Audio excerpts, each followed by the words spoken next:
les aider à faire une barre de chemin tout en nous enrichissant. La présentation aujourd'hui, c'est une présentation très générale qui va porter sur les enjeux et défis. L'homme médecin, le rapport entre l'IA et l'homme médecin, c'est un lien de surveillance réciproque.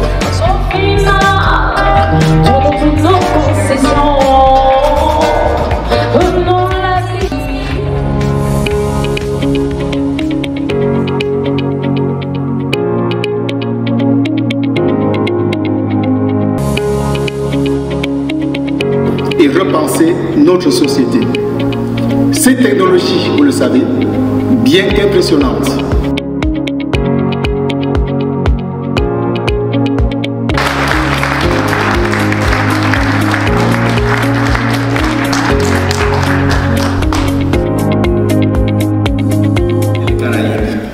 chers membres de l'AIPDP, l'Association pour l'innovation pédagogique et le développement professionnel, chers participantes et participants, mesdames et messieurs, distingués invités en vos rangs et grades respectifs, chercheurs émérites, artistes passionnés et professionnels dévoués, c'est avec une immense fierté et un profond sentiment de gratitude que je vous souhaite la bienvenue à ce colloque international professionnel scientifique et culturel Canada, Afrique, Amérique latine et les Caraïbes.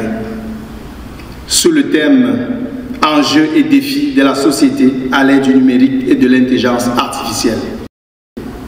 Ces technologies, vous le savez, bien qu'impressionnantes, ne doivent pas être perçues comme des fins en soi, mais comme des moyens d'améliorer la qualité de vie, de renforcer les compétences et de promouvoir, bien évidemment, une société plus inclusive, plus durable et plus profitable. Généralement, les colloques internationaux scientifiques sont des cadres de réflexion très sélectifs, dédiés aux seuls chercheurs, savants, professionnels et docteurs, de tous bords. Mais, dès la création de l'AIPDP Canada en juillet 2018, notre vision était principalement orientée vers le concept de l'innovation. Ainsi, nous avons toujours été convaincus que l'éducation n'est pas seulement une affaire des pédagogues, des professeurs, des chercheurs et des docteurs. À côté de ces derniers, il y a bien évidemment une place à prendre par les autres acteurs de la société. À l'AIPDP, nous estimons qu'il doit nécessairement avoir une synergie de l'ensemble des corps sociaux pour que chaque société puisse générer un type d'éducation approprié à son contexte afin de favoriser son rayonnement. Nous visons à créer un espace où la recherche scientifique, le perfectionnement professionnel et la culture se renforcent mutuellement, contribuant ainsi à une société plus éclairée et plus juste. En conclusion, je vous invite à laisser vos idées s'exprimer librement durant ce colloque international et surtout, je vous encourage à tirer parti des interactions qui, sans aucun doute, ouvriront de nouvelles perspectives. Je vous remercie de votre attention et je vous souhaite excellent colloque. Mon adolescence en fait. C'est l'histoire d'une jeune fille qui est un peu perdue. Adi Allah, ponda, les madi elle qui s'en a dit ba ande, ponda, les madi elle qui s'en a javanele. Ti timbe, awan tombale, oh ti timbe, awan tombale. Dans un volet qui fait l'arrimage entre intelligence artificielle et la santé. Alors, l'objectif de ma présentation aujourd'hui, c'est une présentation très générale qui va porter sur les enjeux et défis de la société à l'ère du numérique et de l'intelligence artificielle. Des échanges qui ont lieu et nous avons voulu savoir qu'en est-il exactement de tout ça au niveau de la recherche afin de pouvoir faire des recommandations pour pouvoir améliorer la façon d'aborder cette question-là. Alors, les politiciens nous ont demandé de faire des propositions. Et nous, pour nous, c'était vraiment de mettre en place des comités de travail qui soient en mesure de développer des cadres. Je vais essayer d'aborder cette question en interrogeant les aspects actuels et en regardant aussi les perspectives d'avenir. Il y a 8 sortes d'intelligence artificielle et des IA hybrides, mais toutes entrent dans l'un des groupes les 3 groupes importants, à savoir d'abord l'intelligence artificielle étroite. Et ça s'est passé en 2001. C'est-à-dire qu'à 7500 km de Strasbourg, un chirurgien à New York a pu, en contrôlant seulement le robot par sa voix, opérer une femme se trouvant à Strasbourg. Donc la question que je me suis posée en travaillant sur le sujet, c'est est-ce que l'intersection de la médecine et de l'IA représente-t-elle l'avenir de notre santé? Et en tout cas, ce qu'il faut savoir, c'est que le monde a beaucoup de bouleversements. L'IA a déjà transformé l'imagerie médicale. Elle est venue compléter l'expertise des radiologues en repérant des indices diagnostiques que l'œil humain pourrait manquer. Et il y a des... J'avais prévu 20 minutes, mais comme vous m'avez pressé... Premièrement, je vois qu'avec votre présentation, je trouve qu'elle humanise quand même l'IA. Il y a un côté humanisant de l'IA que peut-être que je ne voyais pas nécessairement. Peut-être que je ne suis pas la seule personne qui avait cette lacune-là. Mais j'ai quand même une question par rapport au jugement, le jugement du médecin versus le jugement de l'IA. Quel rapport voyez-vous? Très bien. Une autre question. On voit l'IA arriver et on va se poser la question de savoir est-ce que les gens y croient vraiment là? C'est-à-dire, moi, confier ma vie à une machine, est-ce qu'on a des données là-dessus? Est-ce que les patients croient vraiment à ce que... Est-ce qu'on va perdre l'effet de la blouse blanche? Progressivement, comment ça a été abordé, et pour le professeur Jean-Gabin Tebouté, le rapport entre l'IA et le médecin, c'est un lien de surveillance réciproque, parce qu'on sait que le médecin ne doit pas se départir de l'idée que c'est lui qui doit commander la machine. Même les radiologues dont on a parlé, les lectures automatisées, aucun radiologue ne regarde plus le scanner, mais c'est lui qui doit valider, qui doit appuyer sur valider. Donc l'IA, on reste quand même vigilant, mais ça va impacter toutes les professions de la santé. Quelle que soit la profession de la santé, l'IA va l'obliger à changer, à évoluer. Pour le partage de ma présentation, avec s'il y a ChatGPT vous dit que je t'aime, il faut vous méfier. Donc l'IA sera toujours sous le contrôle de l'être humain. Pour l'IA et la psychologie, on aura peut-être l'après-midi de revenir là-dessus parce que j'ai vraiment survolé l'IA. Si vous saviez qu'il y a beaucoup de gens qui consultent des outils d'IA pour les problèmes de soucis psychologiques, les outils d'IA sur Internet qui s'appellent thérapeutes, psychologistes, ils ont un succès énorme, de loin plus que les psychiatres. Il y a des témoignages énormes qui disent « je dis à l'application tout ce que j'ai jamais dit au médecin ». Donc ne pensez pas que ça intéresse vraiment les gens. Il ne faut pas que je déborde. De vous étendre davantage dans ce domaine de la médecine, ça ne dépend pas d'intelligence, ça passionne. Alors, on est bien d'accord, notre entente tient toujours. Merci. Passer devant les gens affamés. Donc, bonjour à tous et à toutes.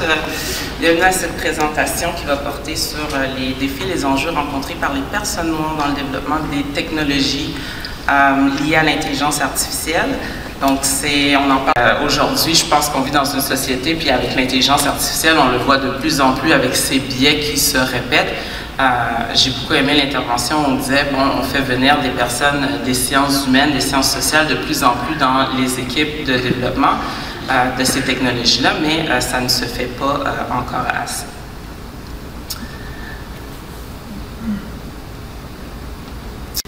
Donc ensuite, tout ce qui est la recherche inclusive et la diversité des données, bien évidemment, il est nécessaire de diversifier les données utilisées pour entraîner les algorithmes, donc les fameux entraînements d'algorithmes dont on parlait. C'est nécessaire de diversifier ces bases de données-là. Est-ce qu'on peut afficher la petite à toutes et à tous?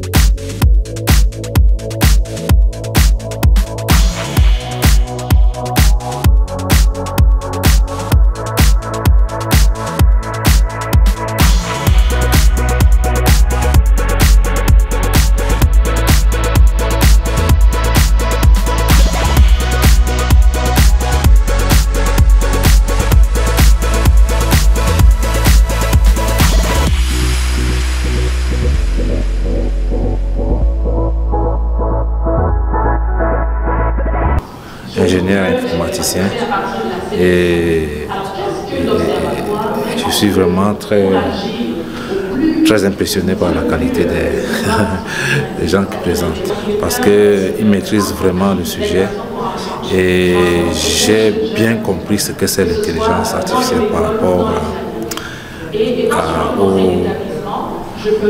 parce qu'ils parlent des faits et ils ne sont pas forcément dans la polémique. Et ils expliquent scientifiquement ce que c'est, et c'est ça qui est intéressant.